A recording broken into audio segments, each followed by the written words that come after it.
And let's welcome the very lovely Lynnaire Johnston to your career podcast. Welcome, Lynnaire. Kia ora, Jane. Thank you so much for having me. I know I've wanted to interview you for a long, long time because you interview so many people and you provide so much amazing advice on LinkedIn for anybody who wants to excel on this platform. And I'm very grateful for your learnings as well. But I want to learn all about the real Lynnaire Johnston and the lady behind the LinkedIn guru. As you know, on this podcast, it's all about career transitions and what inspires you and how you adapt to change. And you've had multiple changes in your life as well in career. And so let's kick us off with what were your early aspirations when you were a little girl with regard to your career, Lynnaire? I wanted to be an air hostess, Jane. Now, of course, these days they're known as flight attendants, but I was absolutely convinced that that was going to be my career path. Well, it turned out that I'm a little more opinionated than is ideal for being a flight attendant. And by the time I left school, I really wasn't sure what I wanted to do. I knew what I didn't want to do. I didn't want to be a nurse. I didn't want to be a teacher like my mother, and I really didn't want to go to university and spend another 3 years of studying. But my mother was the school guidance counselor, and so she laid out a bunch of different ideas for me. And one of them was to go to journalism school with the aim of working in public relations at the end of that. Well, public relations in those days was fairly new, and I didn't really know much about it, but it sounded like a very good idea to me. And I can tell you, Jane, that after a number of decades working, that I have never worked in public relations. I have done some public relations work, but I never made that my career path at all. And so it's been very interesting for me to look back now and see where it all started. And I recognized, I think yesterday, probably for the first time while I was thinking about this, that by going to journalism school and using my mother's contacts as a guidance counselor to find out about it and to learn exactly what was required and then to apply and get a place was the very earliest mentoring that I had ever had. Because for a lot of my career, mentoring has never been a thing with a name at all. And so I never really saw it for what it was. But I now look back and go, yes, my mother and a friend of hers who coached me in preparation for my interview for journalism school were my very first mentors. Oh, how wonderful. It's so important to have mentors. And, I was smiling when you told me what your early aspirations were, because as we said before we started this podcast, I don't know a lot. I do a little bit of prep, but not a lot. So I love to be surprised. And I was surprised because my careers guidance counselor when I was in high school told me not to become an air hostess or flight I think that was attendant. very wise, Jane. No, Imagine but our lives now if we had been. but the funny thing was that I didn't listen to his advice. I went for interviews. I got the job, and I ended up being what people in the old days called trolley dollies. So I was a trolley dolly for Korean Airlines, and then later for British Airways. But that's another story for another time. But journalism, how wonderful! Because you said right at the beginning that you were opinionated. We need opinions, don't we? And that really is what journalism is all about, because you can have your op-eds and then you can have your reporting. But when you went into journalism and the little bit of research that I've done so far, so I'm not totally surprised, NZME, you were a broadcaster, a radio announcer, and a journalist. So tell me, was that your very first job? Yes, when I finished the journalism Mhm. diploma, I went to work at Radio Hauraki, which is still a radio station that exists today. It was New Zealand's first private radio station, and it's the Kiwi equivalent of Radio Caroline in the UK, Mm. which had to broadcast from a ship. Yes. outside the local territorial waters when it first went on air because private radio stations were illegal in New Zealand at that Mm. time.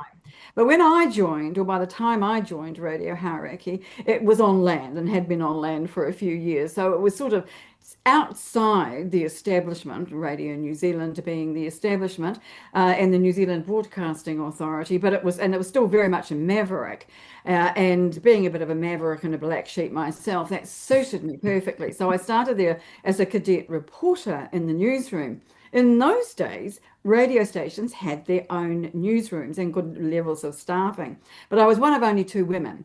And so you can tell from that things have changed a lot between now and then. Journalism itself has changed tremendously. But I learned a lot of very useful things there.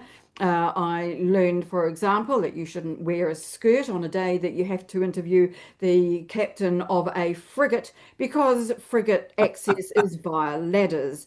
I learned a lot of really useful things, including interviewing people and how not to be afraid, Jane, to ask questions. Mm. Because as a journalist, you're not expected to know particularly a lot about the topic. But you are expected to ask incisive questions from both sides of the subject. So those who might be pro something and those who might be against. And that's something I think we've lost in the Mm. ensuing years. But interviewing has been something that I've really put on the back burner for a lot of years. And now, with the different work I do today, that's back in the foreground. And I'm really enjoying it because I'm like you, I like asking questions. I'm Mm. basically nosy, Jane, really. Let's put it down to that. I think maintaining a curious and inquisitive mind is really important. And, you know, a background in journalism is such a solid grounding, isn't it? Because having that open, curious mindset, asking the right questions, really listening for what the true meaning is of the words that are coming back to you, that's what you do. And I love it that you mention it's so important to get the opinion from one side and Mhm. the other side as well, because I think in more recent days, there's a lot of shouting the other side down, whatever side you're on. And I think it's such a shame because I love a fair debate, you know, Mm, and if at the end you agree to disagree, well, that's fine. It's your prerogative as well, yes. And I'm yes. sure that you've kept that mindset and fairness as you progressed in your career. So what would you say were the key skills, in addition to obviously curiosity and being able to listen and ask very good questions? What were the key skills that you developed during your journalism career? Writing was Mm. the major one because I might have come out with a journalism diploma, but really I couldn't write a sentence to save my life. English was always my favourite subject, but even so, it was a bit of an eye-opener when I went into a newsroom and discovered that, in fact, I didn't really have the skills that I thought I had at that point. So I did learn the basics really quickly, and I'm a good learner. I'm a lifelong learner, but I do learn, and particularly from mistakes, which I make a lot of. And so I think that's another characteristic that stood me in good stead over the years. Sometimes I have to make a mistake more than once, Jane, Mhm. just Mm. quietly, because that's life. But generally, I think learning from your mistakes and always trying to do your best. There are some other things that I learned as part of that, which may not really be obvious, but I learned to work to deadlines. When you are responsible for coming up with an hourly radio news bulletin, you really understand deadlines very well. And I'm still work to deadlines really well even today. And I think too, also there is a measure of confidence that it instills with you. Perhaps not always, but generally, I think that putting yourself out there in a way that means that you're asking difficult questions of people is something that does give you confidence in yourself and being able to handle yourself in different situations. Mm. I think those skills also lend themselves very well to career transition too, Mm, yes? Because, you know, if you're going to be looking for the next job, there is a deadline. You need to get on with it, mhm. basically. You have to have the confidence to market yourself, and you need to be able to write well to tell your career story too. So you were at NZME for about 11 years, and then you transitioned into becoming an editor, yes? Yes. And so tell me about that. What prompted the change? change? Did you just basically have enough and think, I want to go into a different direction, or was there something else? Well, in actual fact, Jane, I got fired. Oh, what did you say, Lynnaire? What did you Well, I do? made the mistake of going on holiday. No, excuse me. Being fired from a radio job, and I was a radio announcer at that stage. So I Mm, was co-hosting the breakfast show on a different mm, radio mm, station by that stage. And the ratings weren't very positive at that particular point. And I was the easiest person to get rid of to see if it was possible to bring the ratings back up again. And so that meant that I needed to go and find something else. So I tried mm, something else for a while, and that was marketing. I did some shopping centre marketing, which I didn't really enjoy terribly much, and then found my way to writing and editing for mm, magazines. Now, I've mm, been one of those people, Jane, who all my life has had side gigs before that word was even invented. We called it freelancing back in those days, and even when I was at Radio Harrick in the early days, I would write magazine articles about visiting rock stars, that kind of thing. And that was independent of my main job. So when it came to looking for something new, working with those skills was a good fallback position. That was a good thing that I could transition to. And I really enjoyed that. I enjoyed meeting new people and interviewing them about all kinds of things. So obviously rock stars, but also politicians, people in high level of business, mm, Olympians, all kinds of really interesting people. And I found that that was really satisfying until I found myself working as an editor on publications that I didn't really enjoy a great deal. mm, And that was at the point where I decided that I really needed to be doing something else. The other thing that precipitated this particular move, Jane, was I had an epiphany. This was unrelated to being fired, by the way, but I had an epiphany when I turned 40 that meant that I realized that within a decade or maybe a little longer, I would be unemployable. And I recognized there were a lot of people out there, even back in those days, who once they got a little older or a bit further through their careers were being made redundant. mm, Women were hitting the glass ceiling. There were lots of different reasons why it might be that by the time I got to a certain age, that I might not be a suitable candidate for roles. Now, I've been a worker all my life. It's something I've always done, and I would be bereft if I didn't have some work to do. And so I cast around and looked for something different. And as it usually does, the universe provided in the form of a colleague of mine who mentioned copywriting in a course that he had done that he really thought might be of value to me. And it was hugely, and it set me on the path of deciding that I would go out on my own as a copywriter. mm, And so I spent quite a number of years writing things like websites. And this was at the time when the world was moving very fast to an online world. Before that, it had been very manual. Everything was written. Your publications were printed, Jane. Do you remember magazines that dropped in your mailbox and newspapers? And so things changed a lot during that time, and I found myself writing websites eventually, which of course I wasn't doing at the beginning of that, and doing other forms of online work too. So the world has changed hugely mm. since once I left journalism college, and I was taught to type on a manual typewriter. Now I dictate, Jane. I dictate into a machine. Who knew that that would be possible? I know, and then it just transcribes it and even edits for us, which I is know it's absolutely fabulous. amazing. I love it. Although I do not want to lose my writing skills. I think Mm, that's mm, very important to keep in mm. mind. Yes, I do miss my old manual typewriter when I was in high school. I have to admit, I wish I kept it. It would be worth a fortune I now. took one round the world with me when I traveled, a portable typewriter. I know, and now all we do is we bring our iPhones with us, and I that's know basically it's everything. The I'm entire sure something's been lost in that though. Now, what's interesting is you were very insightful in forward planning for your career.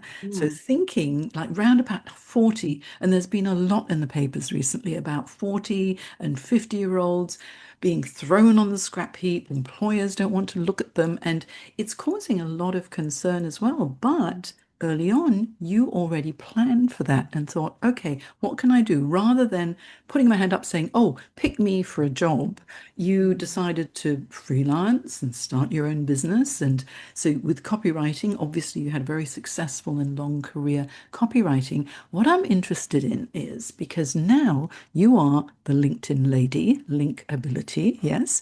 So, having a very successful copywriting business, what was it that prompted you to shift from copywriting to specializing fully on LinkedIn and LinkedIn training? I fell in love. I fell in love Yeah. with LinkedIn, Jane. Mm, Once I discovered that LinkedIn allowed short form content, what we would call posts now, mm, rather than just the long form articles that originally started out with. I felt like I had come home. I felt I was in my happy place. And I started out writing about writing because that was what I knew. And then as I started to learn more about LinkedIn, I started to write more about LinkedIn and the lessons I was learning, and I was sharing those ideas with other people as well. Then the odd person asked me to help them with their LinkedIn. And so it went on until one morning I literally woke up and discovered I'd been added to the top 20 list of LinkedIn experts, Australia and New Zealand. yeah. I didn't consider myself an expert at that stage, Jane, at all, not by any stretch of the imagination. But, if somebody else says that about you, you do need to take it seriously. At that stage, I was still doing my copywriting and doing my LinkedIn, but I much preferred to do the LinkedIn work. And so the copywriting became a bit of a chore. It paid the bills until I could move directly or completely into LinkedIn work, which was always a bit of a gamble, but it really paid off for me, and I'm really happy. And that's been nearly a decade that I've been doing that now, and I still absolutely love it. And I Mhm. love it for the very reasons that we've just been talking about. Change, being able to talk to people all over the world. And that's Mhm. one of the real benefits of having this kind of expert status is that people will say yes. Even people you would never dream of Mhm. asking to speak on your show, they'll say yes. Mm. And I just love the fact that that means um, I can bring people to my network who would not otherwise do be there simply because they have agreed to talk with me. And so there were just so many benefits from it, to say nothing of the relationships that I have built. A lot of people have become good friends of mine through LinkedIn. And I've now got a network of people all around the world. And one of the things about living in New Zealand is a lot of people come here. You would be surprised at the number of people who decide that visiting New Zealand, thank you, Peter Jackson, is a really a good place to come on their holidays. And I've met some really fantastic people who have traveled from the other side of the world to New Zealand. And I Mhm. go out of my way to go and meet them in person because nothing beats that personal relationship, does it? Oh, I mean, isn't it wonderful when you meet someone online through LinkedIn and it's like a professional relationship, and then you develop that professional relationship, and then you travel for business or you travel for holiday, and they say, "Oh, let's meet up. Let's meet face to face." Because taking the online offline is very, very special. But back to you now, Lynnaire. So you transitioned into forming your business Linkability, and you are now the published author of Linkability, your book, which we can see behind you for those watching the video, and also Business Gold that you co-authored as well. With regard to transitioning into running your own business, building your brand, doing it at the age of over 40, taking control of your own career, what would you say a book does for your business and your career, because, I've published Navigating Career Crossroads, and it was 10 years ago when it first was published, and it's made such a difference to my business. How has it been for your business? It's opened doors that I did not know existed, Jane. Mm, mm, And I decided to write the book just after I had been added to this list of LinkedIn experts. And it was just at the start of COVID, mm. which meant, of course, that business was a bit slight anyway. And it gave me a really good opportunity to put some time and effort into writing a book, because what does every expert have? They have a book. And I cannot tell you the value that that has given me. It put me on the international stage. It brought me to the attention of people who I can still consider to be real experts on LinkedIn, and allowed me to form professional relationships with people that wouldn't have been possible otherwise. To my mind, it was the best money on marketing I have ever spent, and I did put quite a bit of money into doing it. But my concern, I think, around books, Jane, is that now that people can use AI to write them, Oh, their dear value is AI. going to be much diminished. It Mm. is so easy now to not be putting all the effort. Now, you and I both know how hard it is to write a book. Yes. Been a professional writer all my adult life, you'd think it came easily to me, but it didn't. And I worked very hard on it. And there were, I think we did 8 different, iterations of it before it went to print finally. And even then, I still wanted to make more changes. So it's really hard work. It takes a lot of discipline and but knowing that that is a goal that is something you absolutely have to do. You have to be determined, I think. So making it so much easier through AI, I think, is a shame. I understand the value of being able to use AI. I'm learning it myself this year and having great fun with it. But for me, it really opened doors in a way that I really had no understanding of it doing before I wrote it. You know what I found was really interesting for me. Writing the book, it took me a year. A lot of evenings and days when it was like, oh, kill me now. I just want to go and have dinner or go to the Been beach there. or just do something different. Even do the ironing would be better than sitting down here writing and Mhm. writing. But I had a mission, and it was to make careers guidance accessible and affordable to the world. And that was what kept me focused. And I'm sure that you had a focus there to get your word out as well. But sort of sacrificing time to get something done properly. And then, of course, I hired an editor who was able to go through everything with me. Oh. And you need editors, Mhm. you're an editor, you know how important having a professional who actually understands the nuance of what you're Yes. really trying to get across is important. Mhm. And spending that much time to get the project, the book written and then published and the book launch and all that, it was like a personal project and a big milestone for me. It was something that made me feel very proud that I'd spent that much effort to get Mhm. it out, as you will have done as well. Yes. And now I see so many people, they pump out books every 2 or 3 weeks. And, and it's I worry about the quality, because I Mhm. know that it's very much AI assisted, and AI is a wonderful thing. However, so much of it is taken from what's already been and the original thought. What's your opinion on that? I worry that original thought is becoming diluted.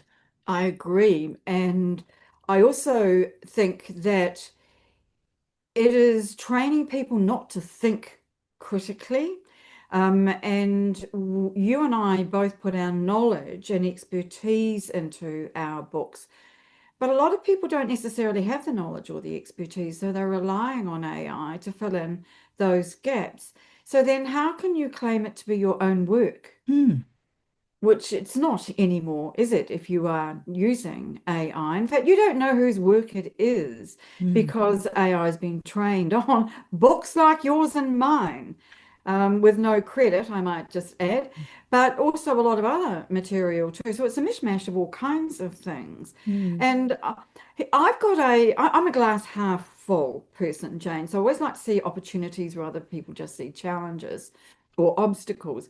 And I think there is going to be a resurgence, shall we say, of this critical thinking skill and the relevance of knowledge and expertise. I don't think we're there yet. I think we've still got to go further down the rabbit hole on this one first. Mm. But I do believe that in the longer term, people like you and I who have got experience, we've been around a long time, we've learned and honed our craft.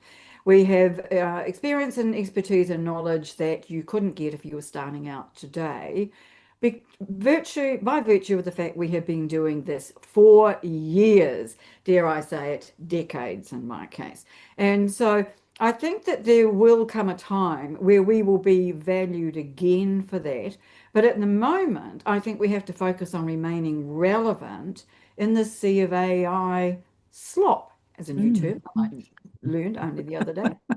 Ah, Like LinkedIn, AI's got its own vocabulary. You need a dictionary just about to understand it. mm. And so, consequently, I think there's going to be a lot of change that we can't even foresee at this point in the next 2 to 3 years. I'm awfully glad I'm here to see it, but I Mm. do think the change is going to be huge. Even in the 6 months that I have been really focused on learning AI, I've been astonished at its progress, Jane, and Yeah. what it can do now that it couldn't do earlier in the year. Yeah. It really is phenomenal the way how it has taken over just about every aspect of business and life as well. And everywhere you turn, Yeah. without realizing it, it's actually AI. Now, currently, it's the bright, shiny object. Yeah. And this bright, shiny object I know is not going away because it does a lot of good as well. But I've been reading some reports where it's doing some not so good things when it comes to like artificial intimacy in relationships as well, which is kind of scary.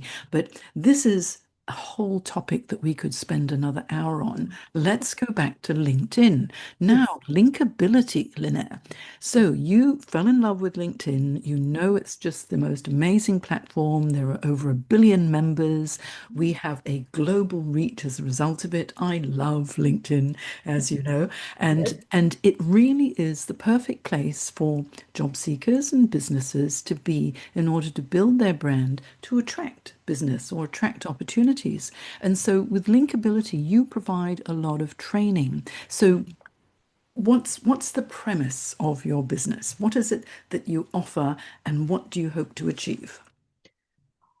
I'm motivated by helping others, Jane. Mm. Everything I do is around helping other people to achieve their professional goals, and my vehicle is Mm. LinkedIn.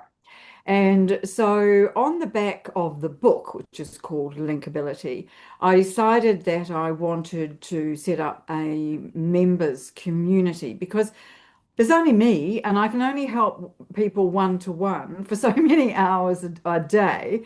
And I wanted to be able to help more people to be able to understand the intricacies of LinkedIn, which has got so much more complicated in the time I've been here, and help them understand some of the new trends, what works and what doesn't, what mistakes not to make. And to do that, having a members group meant I could help one person could help many people. And so that's what I've been focused on, and that's what I'm inspired by. And what I've been really intrigued to discover around this, Jane, is that it's not a huge group, it's quite a small group of people who are often experts in their own individual fields. So we've come together to learn about how to use LinkedIn better. But it's really become a community. Mm. And people are having building their own relationships with other members. They're doing things in their own groups. They're cross eventing is what I mean. It's a crazy term, but what I mean by that is you and I are here. We're on your podcast. You know, next week you're going to be on my LinkedIn live stream, Mm. and other members are doing that with each other as well. And I love that kind of collaboration that it has engendered in people, which is not something that I expected. And I just think that LinkedIn is a platform that seems to, well, I don't know about generally, but my network seems to be made up of people who like to share and help others. It just seems to be that way. And so, of course, I think all of LinkedIn is like that because you can only see it from your own point of view. Yes. And the fact that the people in my linkability community do that really just makes my heart sing. And I Mm. just love hearing about situations where the people have helped each other individually. And the group dynamic has been one that I have really enjoyed, I have to say. But so are the events. Now, we do, as you know, because you are a member of my Mm. Linkability members community, Yes. you know that we have fortnightly events in that. But I also do LinkedIn live streams. And I've been doing events live on LinkedIn for several years. In fact, as soon as they gave me permission to do so. And I was doing audio events quite a lot for quite a long time. And at the end of last year, LinkedIn ripped that away from us and Mm. put LinkedIn Lives into the audio events, or the other way around. The one style of event now instead of Yes. two separate formats. And that has given me a whole new lease of life, I have to say. With events, I used to enjoy the audio only events because the radio broadcaster and me came out in Mm. those. But with the lives, they are doing a very similar thing to my linkability community in that they are bringing people together and they form their own little community within the actual event itself. And that wasn't possible with audio events because there was no comment feed or thread. But now with the live streams, because they're on the live platform, there is. And so you've got what's going on the stage, if you like, or on the screen. And then alongside that, you've got what's going on in the comments, and people are having relationships and chatting and talking about this and that. And that's what I really love about it. It's people building relationships in between learning about LinkedIn and various other things that might be going on. And so you can see, Jane, that I am still in love with LinkedIn even after these years because of the different ways that we can now reach our audience. Video is another example. Mm. LinkedIn recently made that. You've noticed, haven't you, that I've managed to deflect really nicely away from me to talk I about my favorite topic, I etc. know you I have. I'm know going you're to not going to let rein me do you this in a very much minute. longer. I'm going to Video. rein Let me you just in. say video, underlined an exclamation mark, and I'll stop there. But you know what? You leverage video so well on LinkedIn. And here's where I want to do a segue into the beautiful videos that you share while you're standing out in your garden. And Yes. that's how I have been able to feel that I've got to know you so well, because it's not just you in an office, spouting about LinkedIn and what you can do here and what you can do there. It's you out in the garden finding ways to connect real nature with the learnings life learnings really, and then how you relate it back to LinkedIn, which I think is really clever. And also, every time you do share one of your videos, of course, I'm looking at the garden. Oh, what's in bloom? What is in bloom? What's going on with that bit of grass over there?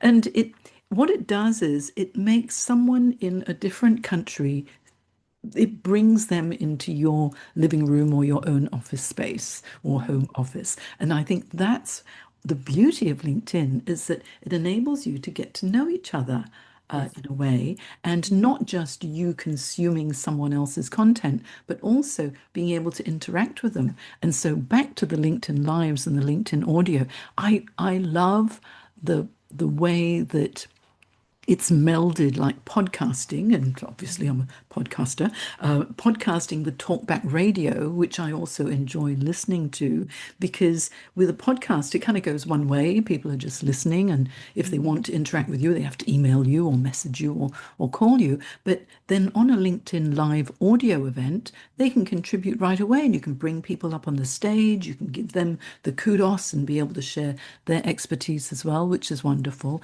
And also with the LinkedIn Lives, even though it's video, because of that chat function, Mm, everyone can contribute and people can connect with each other, and it facilitates more connection, doesn't it? it So it's going does. to be very exciting joining you next week on your Yes. LinkedIn Live. Such an honor. Lynnaire Johnston has invited me on her LinkedIn Live. I'm excited. But let's go back to LinkedIn now. You, LinkedIn lady, what would you say are the three, okay, top really good features that have dropped on LinkedIn this year? This year, there have been very few, Mm. Jane. Mm. LinkedIn has not brought in many new things at all. And that's on the back of having more than 250 last Yes. year. So it's really Yes. dropped dramatically. Mm. And it seems to be that they are doubling down on features that they have already put in place that they want to improve, which I think is a good thing. Mm. So I'm going to just crib slightly here and say that I think moving audios into lives is a Mm. good move. So I'll make that the first thing because Yeah. we are using that a lot and find it really, really valuable. The next thing I think is video. They have really changed what we can do with video and how video shows up on LinkedIn. Now, they are still working on this, and that's one of the things that makes life so interesting on LinkedIn is there are always changes. You never know what's going to be on your screen or what you're going to find when you wake up tomorrow morning. And there have been a lot of changes, but it's fair to say that that LinkedIn's pushing or boosting of video this year has been a very interesting dynamic to see. That's not to say that this is new particularly, but the way they are making it available is new Mm. to a lot of us this year. And the third thing kind of ties in with that, which is a specific feature, and that is the addition of video at the top of our articles and newsletters. Now, I'm a great fan of long form content. And I do think that articles and newsletters have a very good place in the content lineup on LinkedIn, particularly now that organic reach has dropped considerably. But people, strangely enough, in this day and age, still want to read and they want to Mm. read in-depth stuff. And if you're an expert and you're an opinionated expert and you've got information you want people to share, you cannot always do that within a 3,000 character post. Mm. So, long form articles and newsletters are a much better way to do it. And of course, with those, you can format your text, you can add videos into them, images into them, and tag people and put all kinds of interesting things in them that make them look fantastic, that make them look like an online version, an interactive version, if you're putting videos in, of a magazine article from your, the most expensive magazine you can imagine. And so consequently, I really do think that's a good idea. So the addition of a video at the top Mm. is brilliant because it gives you an opportunity then to talk about what people will see below in the article itself.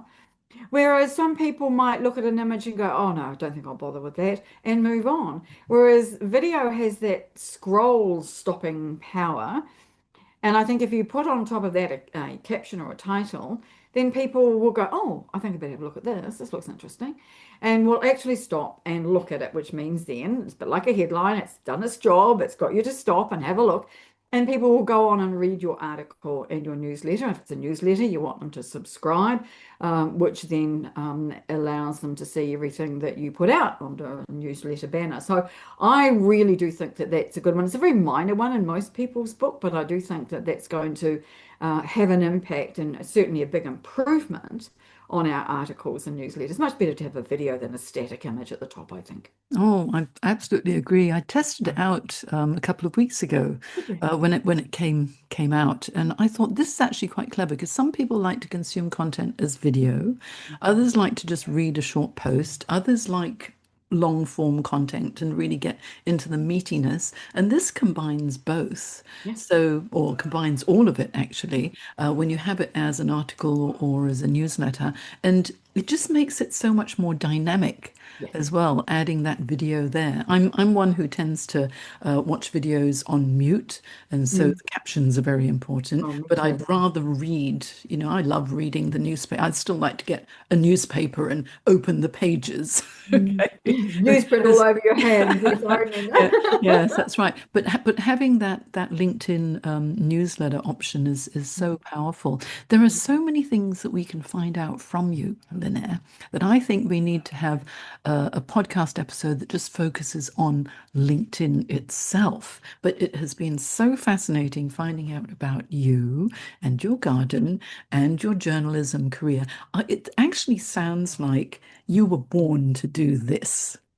I feel like Linkability I was found my waiting for home. you. Yes, without a doubt. And also, what it is, it's really inspiring because you've reinvented how you do things in your career as well. You started out in journalism, but then you transitioned and you went freelance, and there's the copywriting, but always the common thread throughout everything leading you to leading linkability has been communication, asking questions, being Mm. curious, writing well, telling the story, and that's what you do so well. And also you've kind of embraced the LinkedIn community as well and provide so much value. So thank you for that, Lynnaire. And do you have any parting thoughts? Oh, before you provide the parting thoughts, I'd like to tell everybody, please follow Lynnaire Johnston on LinkedIn. All you need to do is to type in Lynnaire Johnston LinkedIn and you will find her. Okay. In fact, even on Google, you will just find her that way. Yes. And have a look, check out Linkability. Lynnaire has a Linkability group that is wonderfully supportive, and you'll learn so much about LinkedIn and how you can actually leverage it for your own business and your career too. So thank you, Lynnaire. And now I want to hear your final words of wisdom. I always get a bit nervous when this question comes up, Jane, because there are so many candidates for this particular one. I think, though, that I would like people who may not have been yet convinced about LinkedIn and Mm. its value, who see it as somewhere to put their CV online, to take another look, to really see how it could be useful for them in their business or their job search or career change, and look at it from a different perspective. Look at it from a learning perspective. What can they learn from other people? Look at it from a networking perspective. Who can they meet on LinkedIn that they would really like to get to know? And look at it from a content or visibility perspective. Would they like to be known as an expert in their field, as a thought leader potentially, and use LinkedIn's features in terms of publishing content in order to be able to do that? Because I think that if they did, they would be very pleasantly surprised at how much LinkedIn has changed and just what it has to offer, Jane. Oh, wise words. And LinkedIn is a fabulous platform. A billion people cannot be wrong. Exactly. Yes. Well, thank you so much for your time, Lynnaire. And you will come on again, and we will talk in depth on LinkedIn very soon. Been a pleasure, and it will be a pleasure to talk again. Okay, bye now. Bye bye.